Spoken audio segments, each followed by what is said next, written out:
ho an'izay rehetra malalan'Andriamanitra sady ny voantso no masina.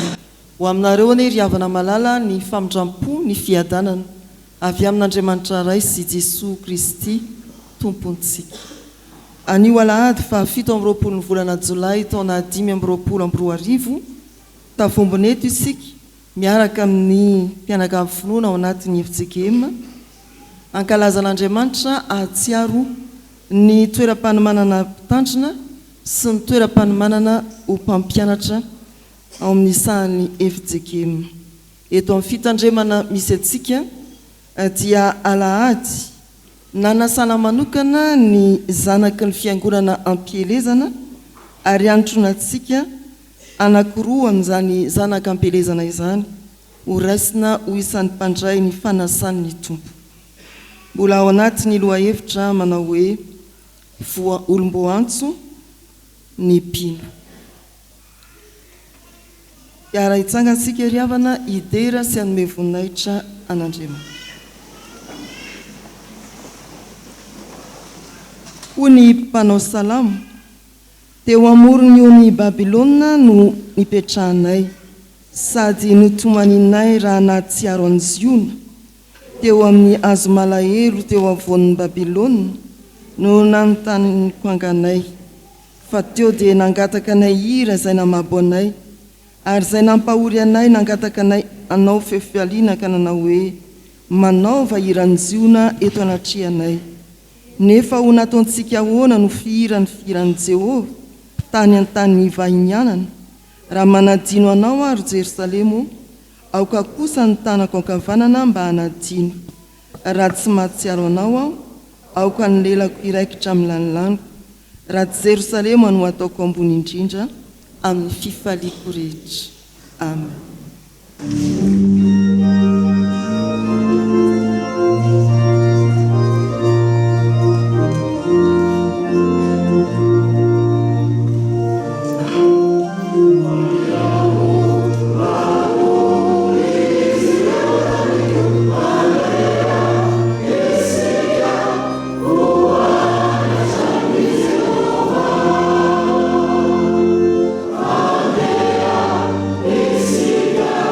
Oh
ivavaka isika.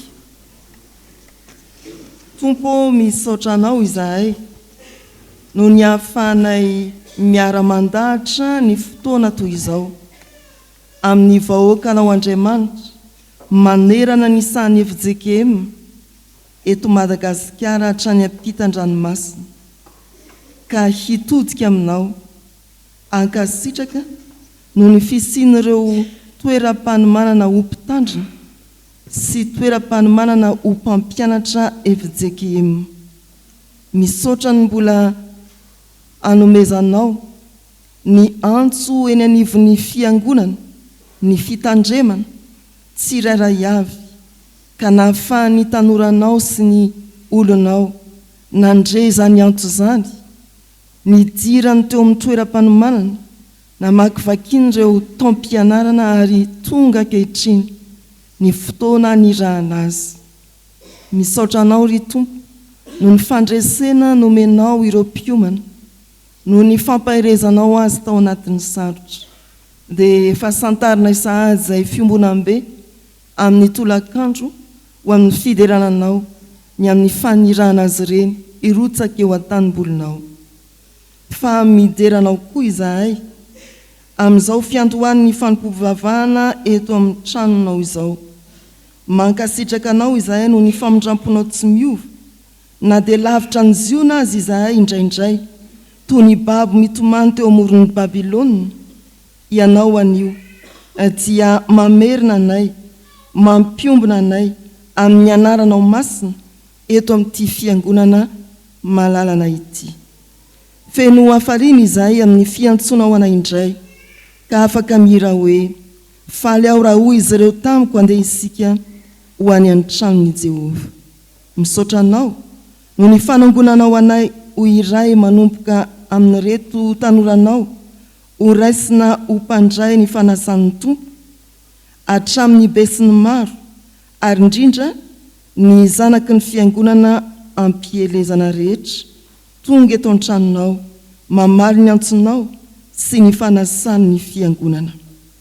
Tompo, irao ny fanahy masinao, anotrina anay amin'ity fotoana manokana ity, aoka izy anadio sy anitsy anay, anome anay ny vava mahay midera, ny fo tonga amin'ny finoana, ny saina mahatakatra ny sitraponao. Aza vela ho fanao ivelany na fombafomba fotsiny izao fanompona izao, fa aoka ho faneom-pitiavana sy fanoloran-tena amin'ny fo manaratra ny voninahitrao. Amin'ny anaran'i Jesosy ilay fihavananay no manonanay izany vavaka izany. Amen.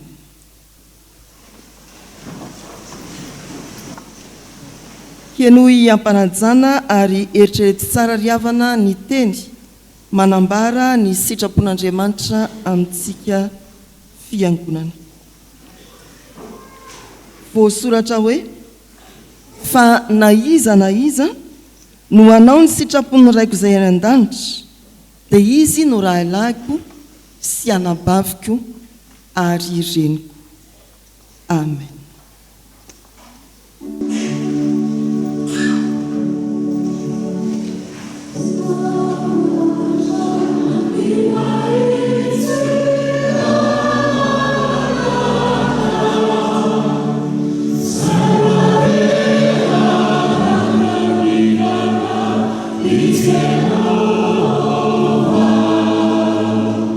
Sama Jesus,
notononina tamintsika teo ry havana ny sitrapon'Andriamanitra izay mitaona antsika mba hanao ny sitrapony.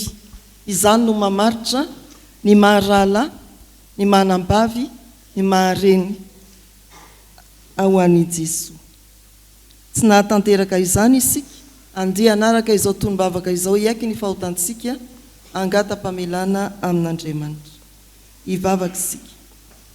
Raha eo mijoro eto anatrehanao izahay anaiky fa nisy fotoana, nanaovanay ny sitrapon'ny tenanay ihany, fa tsy ny anao. Nijanona ho mpiaino ihany izahay, fa tsy mpankatoa. Nanao vazivazy ny fahasoavanao izahay indraindray, ary tena nanadino, fa izay manatanteraka ny sitrapon'ny irainao any an-danitra, hainao rahalahinao, anabavinao, ary ray aman-dreninao. Indreto izahay, Tompo mangataka famelan-keloko, afafazo aminay ny ranon Jesosy Kristy, anadio anay amin'ny fahadisoanay rehetra.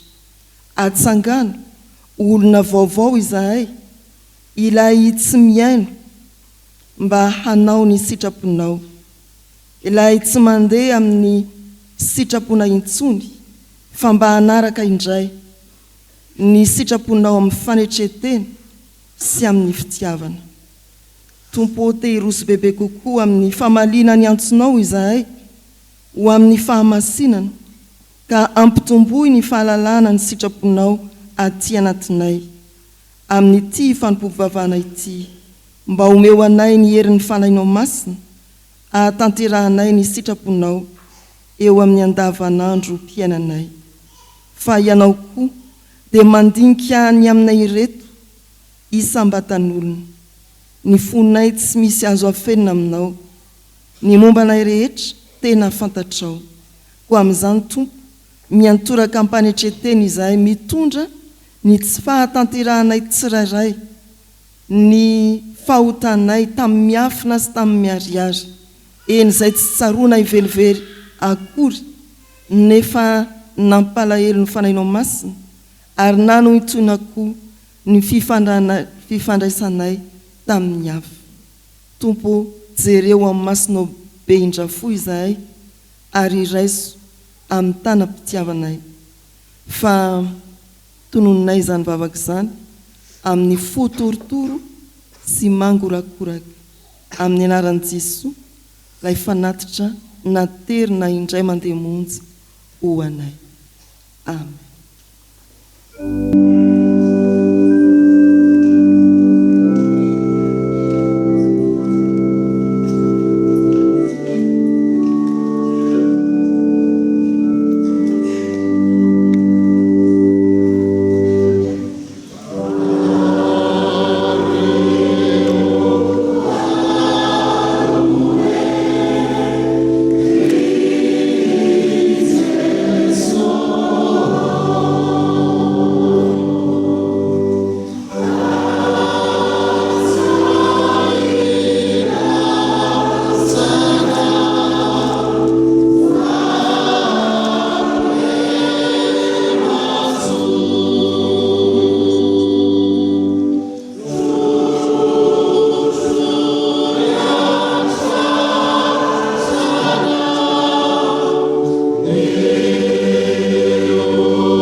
Ho antsika izay ny bebaka marina ry havana, mitsangana andre sy andray ny teny somafaly atolotry ny Tompo ho antsika.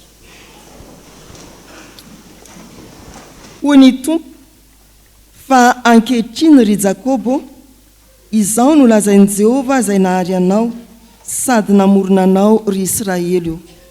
Aza matahotra ianao, fa efa nanavitra anao aho, efa niantso ny anaranao aho, ahy ianao. Voavela ny eloko areno ny ranomasina, midera ny Tompo. Sama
noraintsika tamin'ny finoana ny famelan-keloka natolotra Andriamanitra antsika.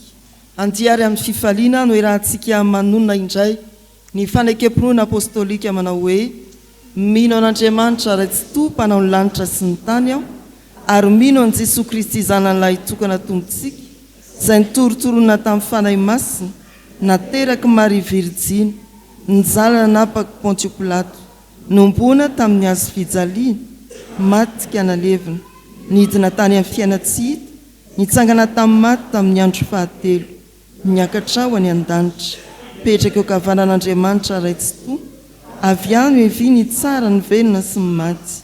Mino ny fanahy masina aho, fiangonana masina manera n'izao tontolo izao, fiombona ny olona masina, famelan-kelo, fitsanganan'ny tena maty, ary ny fiainana mandrakizay. Amen.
fanambara atao amin'ny raharahany fiangonana riavana fa irosondray amin'ny tafika masina manaraka isika any amin'ny faritra Andramasina iny ao amin'ny fiangonana atao hoe Anjarasoa Efjekema Anjarasoa izay entin'ny katekista délégué zanak'ity fiangonana ity. Ny fampitondrana dia efa fantatsika. Ny daty anatanterana ny Atrikasa tafika masina dia ny 7, 8, Aogositra raha sitrapon'ny tompo efatrandro izany. Miainga 7 ary tonga eto raha sitrapon'ny tompo ny 10 Aogositra. 2 ny isan'ny mpiantafika izay nandrandraina ary isaorana ny tompo fa feno izany isa izany hatramin'ny alarobia lasa teo. Ary dia manainga antsika kosa izay tsy nandray anjara mivantana toy nefa lamina napetraka tamintsika mba anoana izay tsy mandeha dia manome. Averina hoe ka inona ary ny anjara azonao omena azontsika rehetra ataony mivavaka mba ahafahan'ny hafa manoana raha toy ianao ka tsy afaka mandray anjara amin'izany fanohanana ara-bolana ara-pitaovana izany. Isika rehetra mihitsy any an-trano eny an-dalana rehefa matsiaro ny fitenenan'izay mivavao an'izany asa tafika masin'izany. Ny faharoa ho an'izay manana fahafahana fitiavana sy finiavana afaka anome tanana izao asa izao dia ampahafantarina fa mitotaly 5 tapitrisa ariary ny fandaniana amin'ity tafika masina andiany fahatelo ity. Ireo 2 dia mandany 85,000 ariary isan'olona mandritra ny lasy efatrandro ao anatin'izany ny sarandalana mandroso sy miverina. Isika ny miantoka manontolo ny momba antsika rehetra any amin'ny Atrikasa riavana. Isika koa ny miantoka manontolo ny sarandalan'ny mpandeha. Ankoatran'io ity tafika masina ity dia tafika masina ao anatin'ilay sokajy ny fitsaboana faobe ka ilana dokotera izay efa misy 4 moa ao anatin'ny mpisoratra anarana, ilana fanafody anatanterahana ny fitsaboana. Ny totaly ny fanafody izay ilaina amin'ny vidiny dia 2,600,000 ariary. Izany indrindra ny mbola ananganantsika ka ilazana hoe izay tsy mandeha dia manome. Manana efa misy sorabola ao anatin'ny teti-bolan'ny fiangonana ahafahana mitsinjo ny tafika masina rehetra mbola anaraka eo anefa dia tsy maintsy mandray anjara ary hamaly izany antso izany sika riavana. Averina trany araka ny fitiavana sy ny finiavana ary ny fahasoavan'Andriamanitra nomeny antsika ho amin'izany asa izany. Tsarovy ary ny hivavaka ahavitana indray ny tafika masina 7 hatramin'ny 10 Aogositra, ny handray anjara amin'izay mety azonao atao ary hanome tanana amin'ireo fitaovana ilaina. Dia hiofana ny fiangonana an'Itolakandro manomboka amin'ny rora sasany. Ny toyany dia amin'ny herin'ny an'Itolakandro manomboka amin'ny 3 ora. Ny mpiantafika rehetra ny soratra dia ho avy avokoa hiofana ary isika fiangonana koa dia asaina ho tonga amin'izany ahalalany hoe inona no ataontsika any ahoana ny fanaovana azy. Dia hovonahitr'Andriamanitra riavana ny valin'izany fanentanana izany. Tonga eo amin'ny fotoana ny ankizy sy ny tanora isika riavana. Fotoana ho an'ny ankizy sy ny tanora, anasana nareo ankizy tanora mba hitsangana hanao ny hira voalahatra.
hivavaka sika vao hipetraka ianareo. Andriamanitra misaotra anao fa afaka miaino ny teninao izay amin'ity fotoana ity. Ampio amin'ny fanainao masina izahay, atakatra sy hiaino amin'ny fanetretena ka hanana fahavononana amaly endry amin'ny antsonao, amin'ny anaran'i Jesosy zokinay. Amen.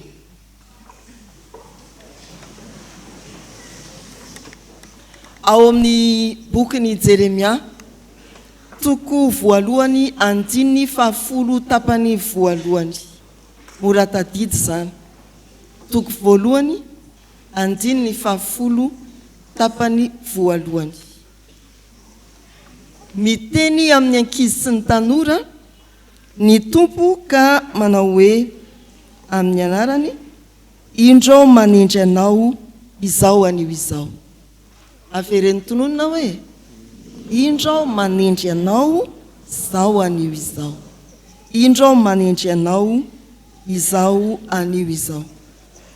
Teny nataon'Andriamanitra tamin'ny Jeremia mpaminany izany teny izany.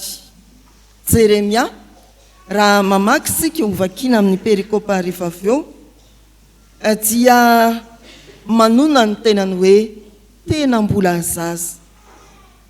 Tanora izy ary natahotra zany handray andraikitra izany. Natahotra hiatrika ny fiantsoana avy amin'Andriamanitra indrindra. Nieritreritra tokoa Jeremia hoe zaza aho ary tsy mahay miteny. Andriamanitra nefa nilaza fa ny fiantsoan'Andriamanitra dia tsy ny amin'ny taona, tsy ny amin'ny fahaiza-miteny, fa tsotra fotsiny te hiantso Andriamanitra. Miteny izy manao hoe indreo manendry anao izao anio izao. Tsy nieritreritra zay taona ny Jeremia izy, na zaza, na tanora, na ankizy. Tsy nihevitra zay fahaiza-miteny izy, na fiteny anglisy, na fiteny frantsay, na fiteny malagasy, na fiteny komoriana, fa izao fotsiny manendry anao aho izao anio izao. Toy izany koa ianao anio, na ankizy na tanora, dia tsy kely eo anatrehan'Andriamanitra ianao fa zava-dehibe ny firotsahanao ho isan'ny vahoakany, ny fahatongavanao amin'ny tony fiaraha-mivavaka itony. Tsy ilaina ny hoe miandry lehibebe vao hiaino sy hamaly ny antson'Andriamanitra ka hanompo an'Andriamanitra. Tsarovy fa ny fanehoanao fitiavana amin'ny ray aman-dreny ao an-trano, ny fanehoanao fahalemem-panahy eo anatrehan'ireo zoky na ny zandry, ny mpiara-monina, ny mpiara-mianatra, ny mpiara-milalao amin'izao fotoam-pialan-tsasatra izao, dia efa endriky ny fanompoana ao an'Andriamanitra. Hitorianao ny fitiavan'Andriamanitra amin'ny alalan'i Jesosy Kristy, ilay fatiantsika rahateo. Entinao manambara any Jesosy sy ny fitiavan'Andriamanitra. Dia ahoana ary hoy Andriamanitra hoe manendry anao aho. Ahoana hoy Andriamanitra? Manendry an'izy? Manendry ahy izy. Ahoana tsara? Mba asio fihetsiketsehana mahafinaritra, manendry ahy izy. Ahoana tsara? Manendry ahy izy. Indreo manendry anao izao anio izao. Manana iraka manokana, tsy ny ampanaovina anareo ankizy sy tanora Andriamanitra. Azalaniana foana amin'ny zavatra tsy misy dikany na antony ny fotoam-pialan-tsasatra izay hidirantsika amin'izao volana Jolay, hamakivakiana ny volana Aogositra, hidirana amin'ny volana Septambra kelikely eo. Azalaniana foana amin'ny zavatra tsy misy dikany. Manendry anao ny tompo izao anio izao, mba ho vavolombelon'ny ny fitiavany, mety amin'ny namana, mety eo amin'ny fianakaviana, mety aty amin'ny fiangonana, mety eny amin'ny fiarahamonina. Marina, tsy mitovy izay anjara andraikitra omenantsika, fa ny toviana dia ny hoe raha manendry ny tompo dia vonona izy na amin'iza na amin'iza ho an'izay mamaly ny antsony hanafiery sy ampijoro. Raiso amin'ny fo feno finoana sy fahasahina ny antso ny tompo aminareo ankizy sy tanora. Aza matahotra ny hotonona hoe endribe, aza kanosa amin'izay lazaina hoe tena be fitiavana tsara fanahy. Ataovy riariantsika izany hoe notendrena isika, ho vavy nombeny ny fahalemim-panahy ny tompo, ho vavy nombeny ny fitiavan'Andriamanitra, ho vavy nombeny ny fahamasinana amin'ny toerana rehetra, amin'ny fotoana rehetra izay anendreny tompo antsika. Izy ny hanome hery anareo izay notendrena. Hivavaka isika ry havana. Tompo misaotra anao fa tianao izay ankizy sy tanora, ary manome lanja anay ianao, na indraindray aza dia sokajiana ho marefo tsinotsinona, olona tohanana mandrakariva izahay, omena vola mba atao vatsy entina mandeha. Misaotra fa manome lanja anay ianao, ary manome andraikitra anay indrindra koa amin'izao fahazazana sy fahatanorana izao. Ampio ary izahay ho sahy ianaraka anao sy hanompo anao amin'ny fiainanay andavanandro, indrindra amin'izao fotoam-pialan-tsasatra izao. Amin'ny anaran'i Jesosy. Amen.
Hivavaka isika. Isaoranay ianao Andriamanitra fa mbola nomenao fotoana hiainona ny teninao. Agnatahanay ny fanahinao masina omba ny mpamaky teny sy anendry ny vavan'ny mpanomponao izay hitondra ny hafatrao, mba ho voarainy ny vahoakanao izay tianao ambara, fa ianao Andriamanitra no miantso sy maniraka ary manome fahefana hanatanterahana ny sitraponao. Amin'ny anaran'i Jesosy. Amen. Iaraka amaky sy hain'ny soratra masina isika ao amin'ny fanekena taloha bokin'ny Jeremia toko voalohany andininy fahaefatra ka hatramin'ny 10. Rehefa hita dia vakiana amin'ny anaran'ny Tompo. Tonga tamiko ny tenin'i Jehovah nanao hoe: hatry ny fony anao tsy mbola noforoniko tany an-kibo no efa fantatro, ary hatry ny fony anao tsy mbola teraka no efa nohamasiniko sy notendreko ho mpaminany ho an'ny firenena. Ary hoy kosa aho, indrisy Jehovah Tompo, indro tsy mahay mandahan-teny aho fa mbola zaza. Fa hoy Jehovah tamiko, aza manao hoe mbola zaza aho, fa andeha amin'izay rehetra anirahako anao ianao, ary izay rehetra andidiko anao no ambaranao. Aza matahotra azy ianao, fa momba anao hamonjy anao aho, hoy Jehovah. Dia naninitra ny tanany Jehovah ka nanendry ny vavako, ary hoy Jehovah tamiko, indro efa nataoko ao am-bavanao ny teniko, ary indro aho manendry anao izao andro anio izao, anapahefana amin'ny firenena sy fanjakana, anongotra sy anjera sy andrava sy androdana, ary anorina sy amboly.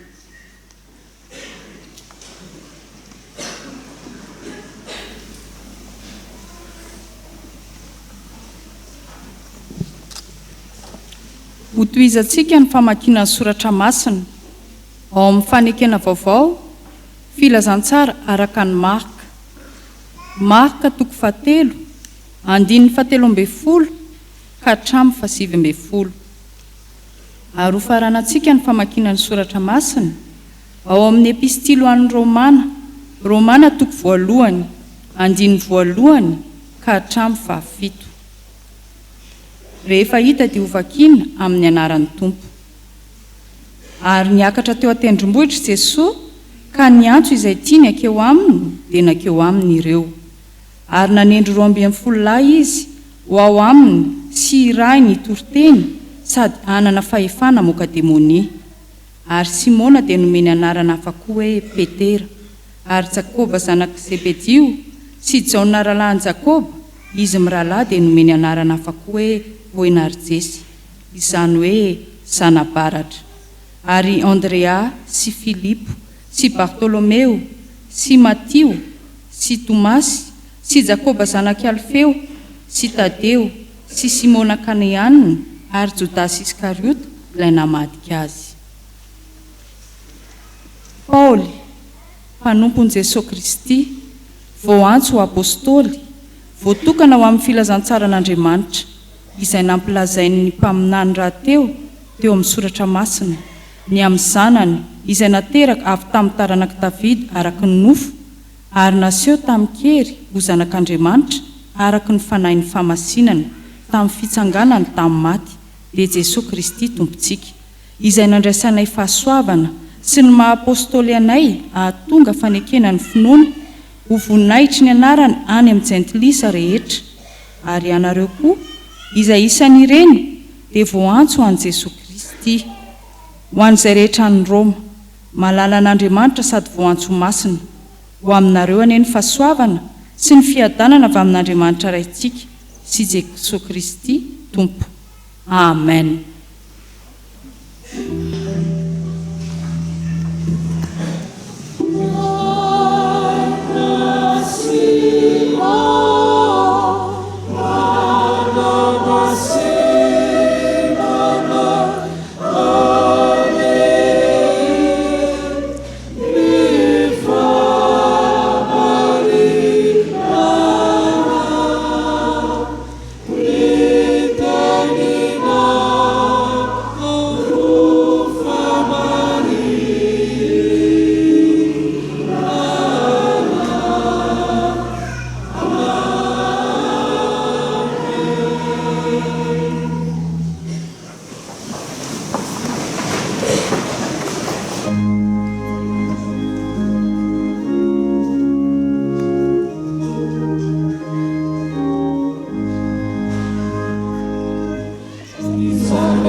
Mbola ampitombona ho amintsika ny riavana ny famindrampo sy ny fiadanana avy amin'ny fahalalàn'Andriamanitra sy Jesosy tompontsika.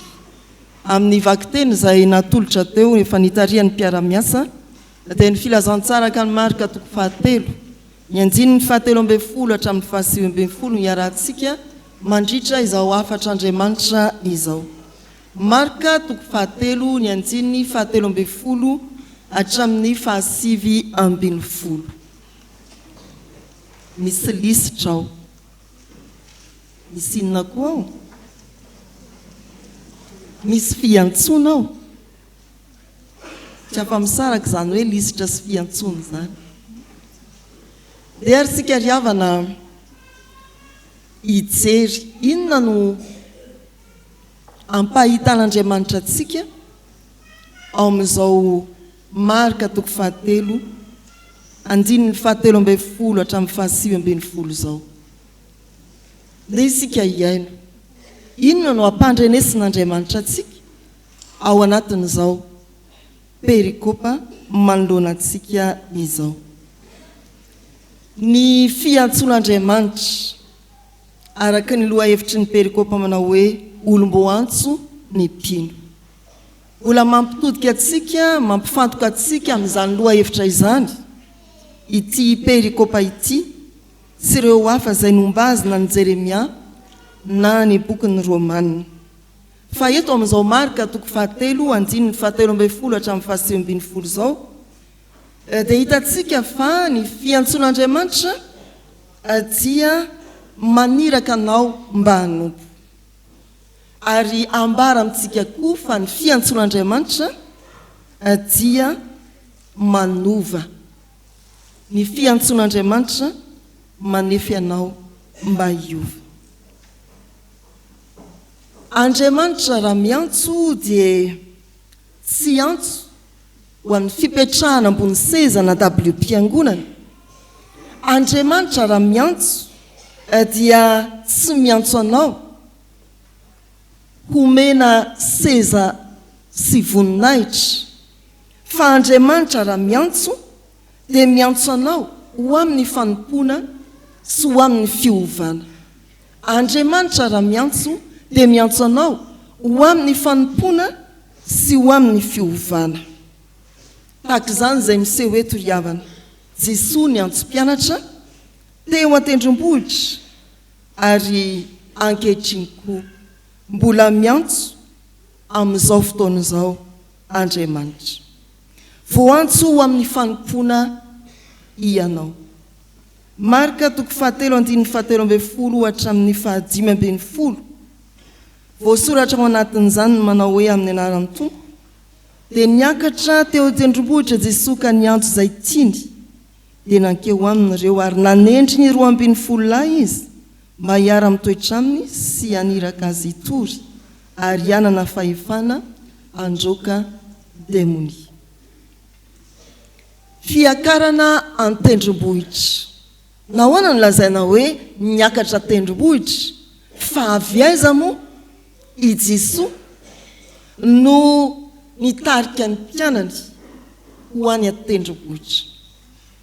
Raha mamaky ny teksta manodidina nyity perikopa ity isika ry havana dia mahita eo amin'ny toko 2 manomboka ny 7:20 fa nisy fotoana avy any an-tanimbary Jesosy ny mpanaradia azy nangala-barin'olona. Sao dia ovainareo DLR nangala-barin'olona teny an-tanimbary. Tsy nahita hoanina hoy ny soratra masina.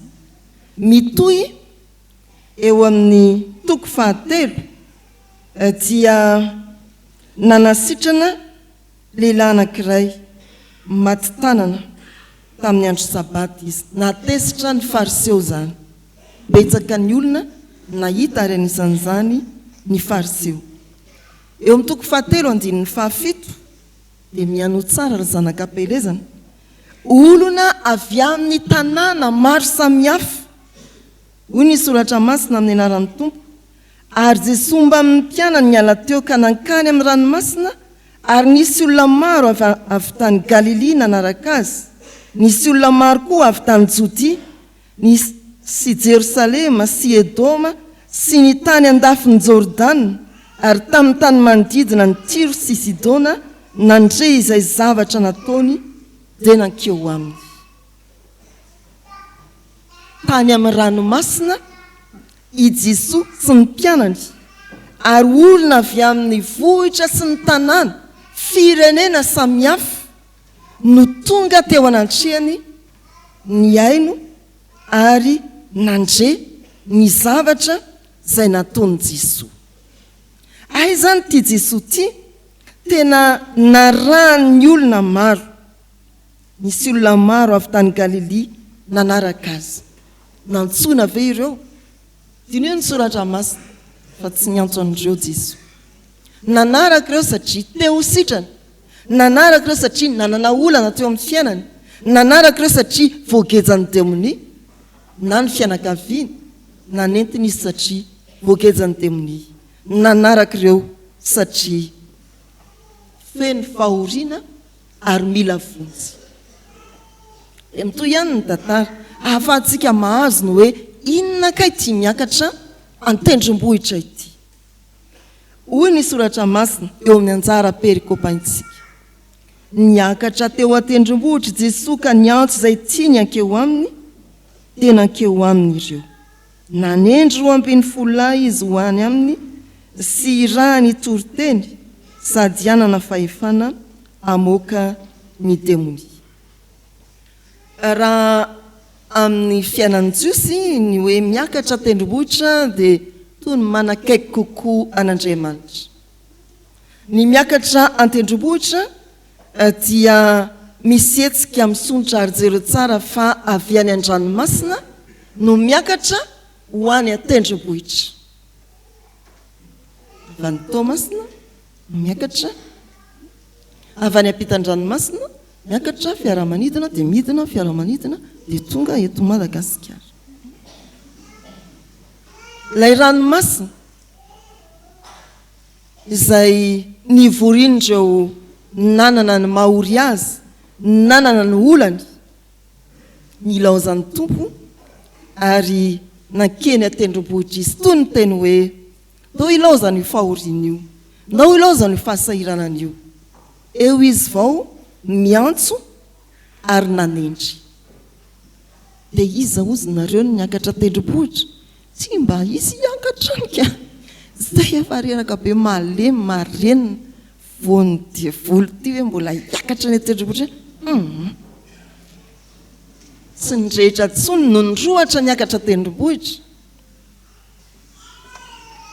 voalaza eto fa niantso ny tompo izay tiany ankeo aminy ary nanendry ry havana malala rehetra amin'ny tompo ny lala ny antso ny tompo dia miainga indrindra amin'ny fahoriana mety manjoa atsika manomboka indrindra amin'ny adi-tsaina mahazo anao ary tonga amin'ny fisondrotana amin'ny fananana anjara fanompoana fisondrotana amin'ny fananana anjara fanompoana eo an-tanimbolony tompo ahoana moa zany misondrotra nefa manompo izay tokoa ny filazantsara ry havana izay teo lehibe aminareo manompo azy rehetra izay ny lalan'ny fiantsoana miainga ny an-dranomasina ao anatin'ny fitadiavana vonjy ary entiny tompo hisondrotra bebe kokoa hitombo bebe kokoa anakaiky an'Andriamanitra bebe kokoa amin'ny finoana hitombo amin'ny fandoran-teny anakaiky an' Jesosy na avy aiza ianao na avy aiza tsy adin'ny tompo ny toerana misy anao na inona manjoa anao karazan-dranomasina manonja hitoeranao ankehitriny eo indrindra ny tompo no manomboka miantso anao hiakatra eny antendrombohitra venao sa efa vizaky ny fahoriana dia tsy andeha intsony hiandren'i Jesosy hidina ny an-dranomasina indray ve tsia miantso izy ao anatin'ny fahaterenao analalaka anao anananao anjara fanompoana tsy adin'ny tompo ny toerana misy atsika tsiraray avy na eto Antananarivo sika na avy any amin'ny faharitany na avy any ampitan-dranomasina manakaiky anao amin'ny alalan'ny fiantsony anao izy izany ry havana no hevitra finosin'izao soratra masina izao eo amin'izay anonjan'ny ranomasina hitadiavantsika vonjy akandreo olona maro avy any amin'ny vohitra sy ny tanàna firenena samihafa eo ny tompo no miantso mitaona antsika hitombo amin'ny finoana anakaiky azy bebe kokoa mialany Galilia mba andeha any antendrombohitra ary tsy andeha irery ianao fa hoy ny soratra masina naniraka azy hitory ary nanome fahefana androka demoni fifaliana ho antsika izany ry havana ny arahantsika mamaly ny antsoan'Andriamanitra mitombo ao amin'ny Jesosy Kristy hirotsaka amin'ny fanompoana azy ny faharoa voantso ho amin'ny fiovana isika. Eo amin'ny andiny ny 12 hatramin'ny 17 santionany manomboka izany ny teny manao hoe ary Simona nomeny anarana hoe Petera. Simona dia nomeny anarana hafa koa hoe Petera. Ny anarana moa dia milaza ny maizy azy ny tsirairay. Inona ny dikany hoe Cédric? Inona ny dikany hoe Richie? Anarana mitovy zany a. Raha sendra mba voatonona dia mba eritrety ihany fa sao dia misy antso ho anao. Inona ny dikany hoe Nivo na Inaivo? Inona ny dikany? Inona ny dikany? Ay, misy hoe dato izy. Fa tsy hoe cousin dato dia Nivo na Inaivo dadanaivo dia aveo dadafara. Dikany hoe Nivo zany dia ilay olona anelanela ny lamatosiny farany. Iseviny ny anarana ary tena manefy io. Ny hoe iza ny anaranao dia jere tsara hoe tena arak'izany tokoa ve ianao. Izany no hitantsika eto ry havana. I Simona novain'ny tompo nanomeny anarana hoe Petera. Kefasy koa izy io amin'ny fanonana anankiray hafa. Miova anarana filazana fa ny olona nantson'ny tompo dia mandalo fiovana amin'ny maha izy azy mihitsy ahafahany mijoro mafy, mijoro amin'ny tanjaka sy ny hery ary azo anorenana tsara ny fiangonana tahaka ny Petera vatolampy. Fiovana fitodika, fiovana ny fahazarana andavanandro raha mpanarato dia hovaina ho mpanarato olona. Raha toka avy any amin'ny ranomasina manarato dia ampiakarina atanety. Fiovaovana tahaka izany no ny fidiran'ny tompo an-tsetra eo amin'ny fiainan'ny olomboantso no tsy maintsy hitranga rehefa mamaly ny antson'ny tompo isika. Rantsanany izay tsy izy eo amin'ny fiainantsika, ongotana izay tsy nambolena teo amin'ny fiainantsika ary apetrany ny ankasitran'Andriamanitra. Izany no hitranga eo amin'ny fiainanareo ho raisina ho mpandray fanasan'ny tompo. Tsy maintsy hisy ny fiovana ary androso ho amin'ny fahatanterahany izany. Tsy hiova hoe gracia dia lasa na hoe mendrika dia ho lasa tsy mendrika. Tsia, fa tena hisy fiovana eo amin'ny maha izy azy ny olona nanolo-tena ry havana. Fiovana amin'ny asa, fiovana amin'ny fanompoana koa fandrosoana misimisy kokoa. Olo-tsotra kanefa antsoin'Andriamanitra. Antsoin'Andriamanitra anompo, antsoin'Andriamanitra hiova. Ary raha fehezana dia ny hoe hanana fiainana vaovao ao amin'ny Kristy. Famaranana ry havana. Andriamanitra miantso ho amin'ny fanompoana dia Andriamanitra manova raha teo. Tsy antso ho amin'ny fanarahana amin'ny fombafomba fotsiny, fa antso ho amin'ny fiainana vaovao miaraka amin'ny Kristy. Mbola antsony izy asianao ankehitriny. Manendry anao izy izao anio izao. Aza mihevitra hoe lavitra satria ampielezana, fa akaiky Andriamanitra eo ampotsofinao ny antsony hanovanao, eo ampotsofinao ny antsony hanendry anao amin'ny fanompoana samihafa. Fantaro fa olom-boantso ianao ary valio ny antson'ny tompo ao amin'ny Jesosy Kristy. Amen.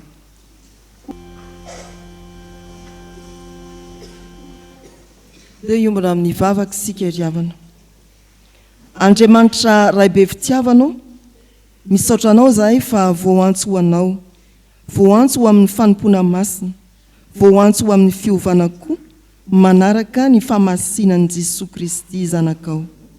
Misaotra anao no ny antso manokana izay nataonao anay amin'ny alalan'i Jesosy, ampio izahay mba ompino manana finoana matanjaka, miorina tsara ary mitombo ompino feno fankatoavana anana fahavonona andray ny andraikitra masina anendrena ho anay tsiraray avy anompo anao amin'ny fonay manontolo ivelona araka ny fiantsoana masina ataonao meo anay ny herin'ny fanay masina mba hahavitanay ny fanompona sy hanananay fiainana vaovao hanambarana ianao eny anivo ny fiarahamonina nametrahana ho anay Andriamanitra mpiainy vavako manatona anao amin'ny fitiavana sy amin'ny finoana izahay ka mitondra ireto fanirinay sy fivavahana ireto ho an'ny marary ny manamanjo ary ny voafonja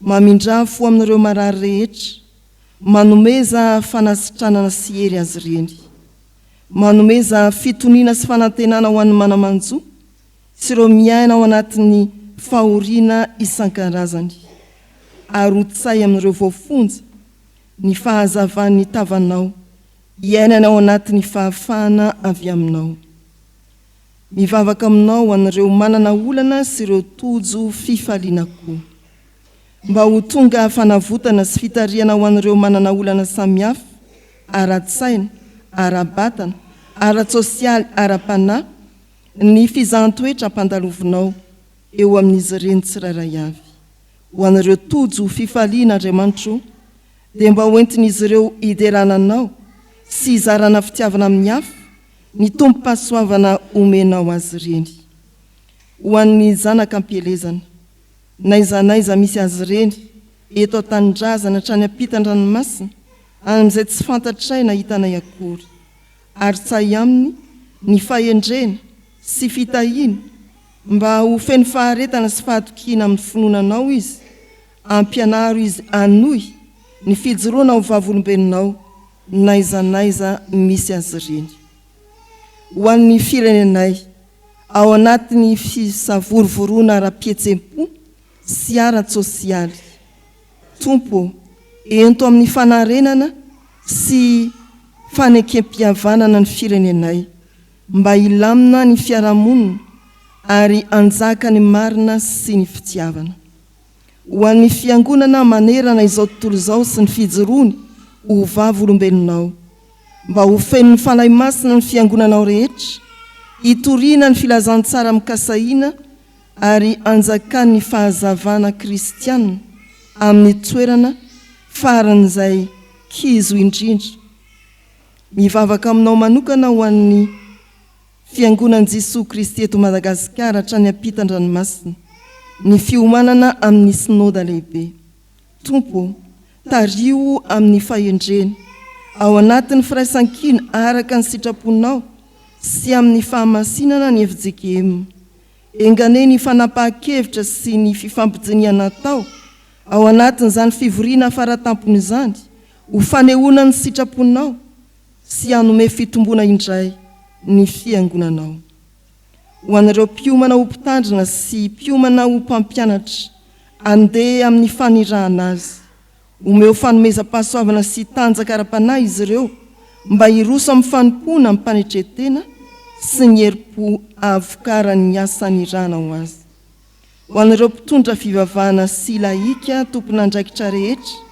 tompo omeo faharetana sy fahitsiana ireo mpitandrina sy laika mba hanome ohatra sy tarika ny vahoakanao amin'ny lalana marina eo amin'ny fiangonana sy eo amin'ny fiarahamonina izany no vavakay ry Andriamanitra ray masina indrindra raiso ka valio araka ny fahasoavanao fa amin'ny anaran'i Jesosy Kristy tomponay no hanonanay izany vavaka izany dia izy ilay nampianatra anay hivavaka manao hoe rainay izay ny an-danitra ho amasinina ane ny anaranao ho tonga ane ny fanjakanao atao ane ny sitraponao ety an-tany ho takany eny an-danitra meo anay n'io ny anina sahaza ao anay ary mamelany elokay tahaka ny namelanay izay meloka taminay aza mitondra anay amin'ny fakapanahy manafahanay amin'ny ratsy anao ny fanjakana sy ny hery ary ny voninahitra mandrakizay amen tonga eo amin'ny asa vavolombelona isika riavana anomboka izany ny fitodiana manokana amin'ny zanaka ny fiangonana ampielezana aorin'io ny fandraisana ho mpandray fanasany tompo ireo anankiroa avy any ampielezana. Androso arisika amin'ny fitodiana amin'ireo zanaky ny fiangonana ampielezana 770 andininy voalohany. Ao anatin'izany dia hitsangana eny amin'ny toerana misy antsika ihany isika zanaky ny fiangonana ampielezana namaly ny fanasana ny amin'ity fotoana manokana ity. Endriavana manantitra ny fiarabana antsika zanaky ny fiangonana ampielezana na ny tsy manatriketo fa indrindra ianareo tonga amin'ity fanompoam-pivavahana 17 Jolay 2020 ity. Ho fiarabana sy fisaorana anareo dia hoy ny soratra masina amin'ny Filipianina 2:7 hatramin'ny 5 manao hoe amin'ny anaran'ny Tompo. Misaotra an'Andriamanitra amin'ny fahatserovana anareo mandrakariva izahay amin'ny fivavahana rehetra ho anareo rehetra ka mangataka amin'ny fifaliana no ny firaisanareo ampandroso ny filazantsara hatramin'ny andro voalohany ka mandraka ankehitriny. Fifaliana tokoa ho an'izao fiangonana izao ny mandray anareo amin'ity fiaraha-mivavaka ity. Raha ny fisoratana anarana hatramin'ny anio dia 750 fianakaviana ianareo no nisoratra anarana. Ao anatin'ny faharesen-dahatra satria izany moa no niarahana ny asa tamin'ny mpianakavy finoana no hoe ento ny taratasy azavao tsara ary rehefa tapa-kevitra sy resy lahatra ny fianakaviantsika izay nandalo teto tamin'ny batizana tamin'ny fanompoana samihafa no raisina ho mpandray teto dia asao mameno ny taratasy izy hanao sony ary izay ny atao hoe zanak'ampelezana. 750 fianakaviana ary ao anatin'izany misy olona 220 isaoran'Andriamanitra izany eo amin'ny fanomboana. Raha ny izy dia tsy fanomboana akory ny fanatrehantsika eto fa efa nisy ihany izany teo alohaloha teo saingy noho ny antony dia famoazana ity fotoana ity. Miarahaba anareo, misaotra anareo amin'ny fifaliana ny fiangonana. Ary ho fampahelezana kosa dia hoy ny soratra masina ao amin'ny Isaia 1:70 andininy 10 manao hoe amin'ny anaran'i Jesosy: aza matahotra ianao fa momba anao aho, aza merikerika foana fa izaho no Andriamanitrao, mampahery anao aho sady mamonjy anao, eny mitantana anao amin'ny tanana kavana ny fahamarinako aho. Izany dia entin'ny fiangonana mampahery sy manome tokinareo amin'ny fiainanareo any ampielezana sy amin'ny zavatra rehetra mety hatrehanareo na any amin'ny fiangonana ijoroanareo ampielezana na amin'ny fiainanareo andavanandro any amin'ny toerana misy anareo tsiraray avy. Tsy atahotra fa momba ny Tompo, tsy herikerika fa izy no Andriamanitsika, mampahery izy, mamonjy ary mitantana amin'ny tanany ankavanana. Izao dia hivavaka ho anareo ny fiangonana. Manasantsika fiangonana hitsangana. Andriamanitra ray be fitiavano, misaotra anao zahay amin'ny fitiavanao lehibe sy amin'ny fanananay itony zanak'ampelezana itony, mitondra ny anaranao, mitondra ny anaran'ny fiangonana sy ny fianakaviana eny rehetreny. Misaotra anao fa mbola mijoro amin'ny finoana sy amin'ny fanantenana izy ireo, na dia eo aza ny sakana sy ny fanambiatreny isan'andro any amin'ny tanàna sy ny vohitra ary ny firenena nametrahana ho azy. Ampatsay ho azy mandrakariva fa tsy irery tokoa izy ireo, fa ianao Andriamanitra no miaraka aminy, ary ny fivavaky ny fiangonana dia manaraka sy manohana azy. Ampitomboy ny herin'ny ara-panahy, ampioreno sy ampitomboy mandrakariva ny finoana sy ny toky ao ampony ny tsiraray sy ny isanankonana isam-pianakaviana, ary omeo fahendrena sy faharetana izy amin'ny fanarahana anao sy ny asany andavanandro. Andriamanitra, ankinonay aminao ary ny fiainan'izy ireo manontolo, ny fitadiavam-bola sy ny asa fivelomana, ny fifandraisany sy ny fiainam-pianakaviana, ny fahasalamana sy ny fiarovana ho azy, amin'ny alalan'ny anjelinao itobo manodidina ary indrindra tompo ny fandraisany ianao ny fanompony ianao ny fiainam-panahiny sy ny amin'ny eto an-tany izay mandalo ihany fa ny mandrakizay indrindra tario amin'ny fanahy masina izy ireo mba ho vavy olombelona mahatoky sy masina amin'ny tany alehany sy anjakan'ny fanahinao masina andresy ireo fakapanahy samihafa aoka oloharano mitondra fahazavana sy fahamasinana ho an'ny toerana onenana izy ireo ary ho fiderananao ny antom-besiny izany no vavaka asandratray tompo ary asandratray manokana ho azy ireo indrindra ho an'ireo ampielezana tsy tonga manatrika izao fotoana manokana izao amin'ny anaran'i Jesosy Kristy tomponay sady mpamonjy anay amen. Aoka hipetraka ianareo. Ny tompony amaly vavaka antsika ary tsinjo ho anareo zanaky ny fiangonana amperezana amin'ny toerana rehetra sy ny tanàna rehetra izay diavinareo. Zao dia androso amin'ny asa vavolombelona manaraka isika ny hira fanampiny fa 3:30 no hitondrantsika amin'ny fandraisana ho mpandray fanasan'ny tompo ireto zanaky ny fiangonana ireto. Mangataka ny avy ao amin'ny voamerany ampanamba hiara-iasa ny amin'izany riavana.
Ry havana malala rehetra ao amin'ny tompo no ny fahasoavan'Andriamanitra sy ny fitondrany ny fiangonana dia fifaliana ho antsika izao ny andray ireto olomonjena anampin'ny tompo isan'andro ho isan'ny fiangonana ireto.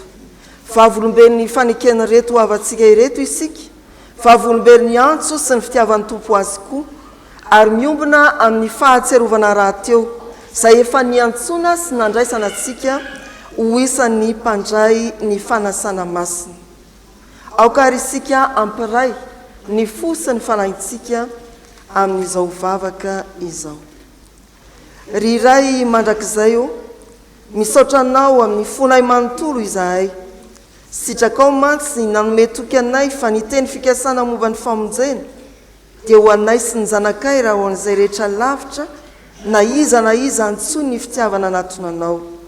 Andriamanitra tsara sy mahatoky o, nino ny fanambaranao izahay teo amin'ny batisa dia nanokana ny zanakay ho anao izahay ka nangataka ny rotsahan'ny fahasoavanao aminy. Misaotra ny amin'ny nanambinanao ny ezaka nataonay fiangonana sy ny ray aman-dreny fa na dia nalemy azy izahay dia nitarika azy ho amin'ny fiainana mandrakizay dia ny mahafantatra anao izay Andriamanitra tokana sady marina sy Jesosy Kristy izay efa nirahanao.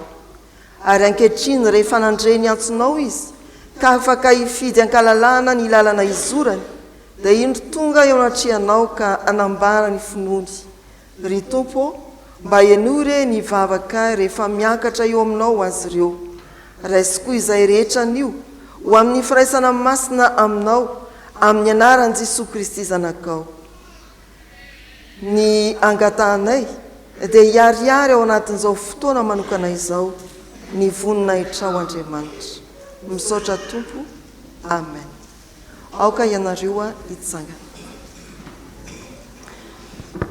Hoy ny soratra masina Jesoa no miteny izaho no mpiandry tsara ny mpiandry tsara manolotra ny ainy amonjy ny ondry raha misy olona tanaraka aoka izy andaniny tenany sy hitondra ny azo fijaliany ka anaraka fa na iza ny tamonjy ny ainy dia avery azy ary na iza no avery ny ainy no ny amiko dia azo izany fa inona moa no sy ho azon'ny olona raha mahazo izao tontolo izao kanefa avery ny ainy ary inona no omen'ny olona hotakaliny ainy fa na iza no anao ny sitrapony raiko izay any an-danitra dia izy ny rahalahiko sy anabaviko ary reniko ary amin'izany na zovo no anaiky ahy eo anatrehan'ny olona dia ke kosa izy eo anatrehan'ny raiko izay any an-danitra na zovo no anda ahy eo anatrehan'ny olona dia ho lavo kosa izy eo anatrehan'ny raiko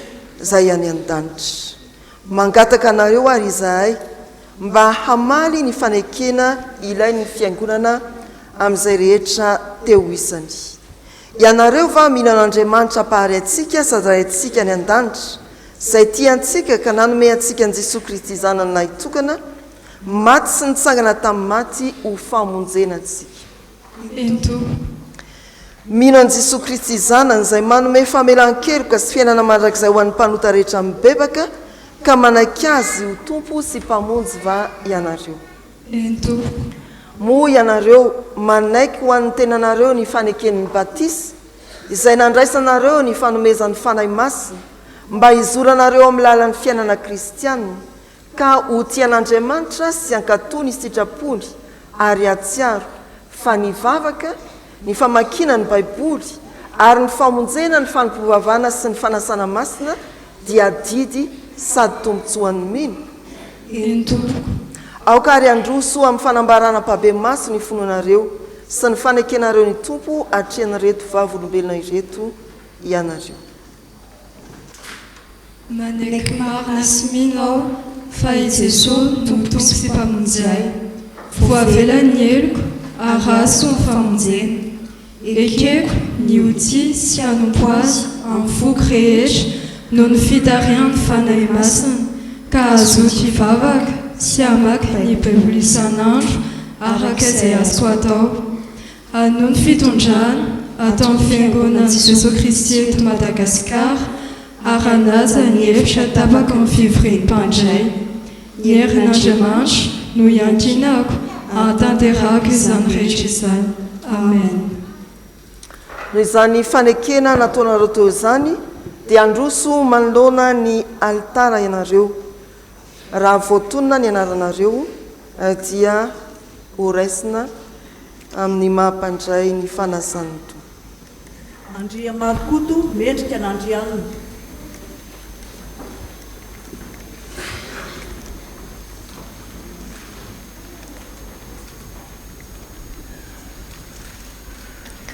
noho izany fanekena nataonao teo izany dia amin'ny anaran'ny Ray sy ny Zanaka ary ny fanahy masina no hitsofa ilay rano sy andraisana ianao isan'ny momba ny tenan'i Kristy ka hanasana ianao koa andray anjara miaraka aminay amin'ny fanasan'ny tompo Andriamanitra Raitsytompo izay niantso anao hiala tamin'ny maizina ho amin'ny fahazavany mahagaga no ahatanteraka sy ampiorina ary ampitoetra anao amen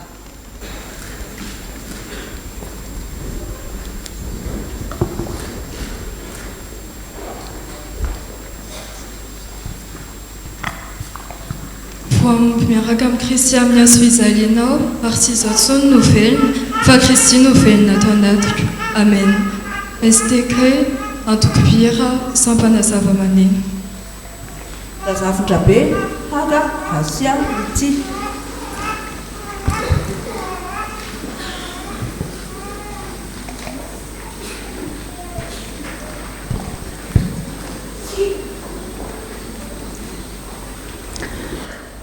noho izany fanekena nataonao teo izany dia amin'ny anaran'ny Ray sy ny Zanaka ary ny fanahy masina no hitsofa ilay rano sy andraisana ianao isan'ny momba ny tenan'i Kristy hanasana ianao koa andray anjara miaraka aminay amin'ny fanasan'ny tompo Andriamanitra Raitsytompo izay niantso anao hiala tamin'ny maizina ho amin'ny fahazavany mahagaga no hahatanteraka sy ampiorina ary ampitoetra anao amen.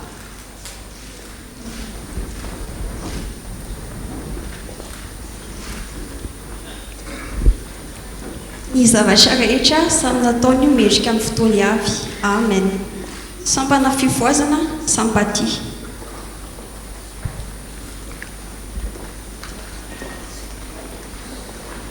Nivavaka isika riavana. Tompo Andriamanitro, misaotra anao zahay no ity ora nomenao iainanay eto anatrehanao ity. Apetraka eo an-tananao ray. Ireto mpanomponao zay vao avy nanamafy ampabe maso ny fanekeny taminao. Ianao ry Andriamanitra reo no niantso azy koa namaly zany antsonao izany izy. Io ny fanapahan-keviny toetra amin'ny fahatokinanao. Mba omeo azy ny hery aharetany amin'izany no ny fanainao masina. Ianao ihany no ka nomana azy anatona ny latabatrao masina sy ampiditra azy amin'ny firaisana amin'ny zanakao. Ataovy marina ny fibebahany, matanjaka ny finoany, tsy azo ozongozonina ny fanantenany, ary mahery ny fitiavany. Aoka hifikotra mafy amin'ny marina izay mahavonjy izy, ka hiasa lalandava mba hitombony amin'ny fahalalana izany, ary isehony amin'ny kery mandrakariva eo anatrehan'izao tontolo izao, ho vavolombelona amin'ny teniny sy amin'ny asany. Mivavaka aminao izahay Tompo, mba omeo anay rehetra koa ny androso hatrany eo amin'ny fiainana kristianina, mibanjina ny fanjakana mandrakizay, efa nampanantenainao ho an'ny zanakao. Eno izahay riray ny famondrampo, fa amin'ny anaran'i Jesosy Kristy zanakao malalanao mpamonjy anay, no entinay mivavaka aminao. Amen. Ry mpandray ny fanasan'ny tompo vaovao tany mafy izay anananao, mba tsy hisy aka ny satroboninaitrao, mitomboa amin'ny fahatsarana rehetra sy ny fahamasinana, fa izay tsy manam-pahamasinana dia tsy ahita amin'ny tompo hoy ny soratra masina. Mandiana amin'ny heri ny faherezana. Amen. Tonga amin'ny famaranana ny tapany voalohany amin'izao fampovavahan'izao isika riavana ny tsohiny dia ny fiatrehana ny latabatra masina izay anasana ny mpandray fanasan'ny tompo rehetra tongeto na viaizana viaiza vonina ampoampana hiatrika izany latabatra masina izany. Dia ary hitsangana isika anao ny hira voalahatra hiomana andray ny tsotra.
Raiso amin'ny finoana ny tsodrany tononona amin'ny anaran'ny tompo. Andriamanitra ny faharetana sy ny fiononana ny hampiray hevitra anareo araka ny Kristy Jesosy, mba ho saina iray sy vava iray ny ranareo mankalaza an'Andriamanitra rain'i Jesosy Kristy tompontsika. Mahatoky izay ny antso anareo, izy no hanefa zany. Amen.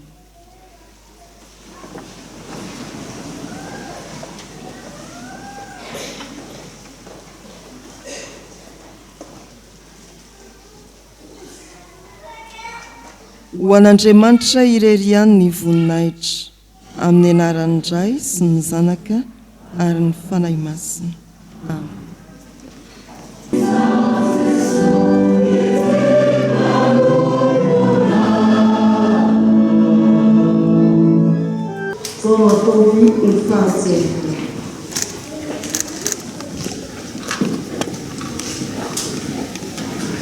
Sotrona rehetra ity fa ity no rako dia miaro ny fanekena vaovao izay anatsaka ho andrehetra ho famelany kely. Izao no atao fahatsirovana na oviana na oviana ny misotro ianao.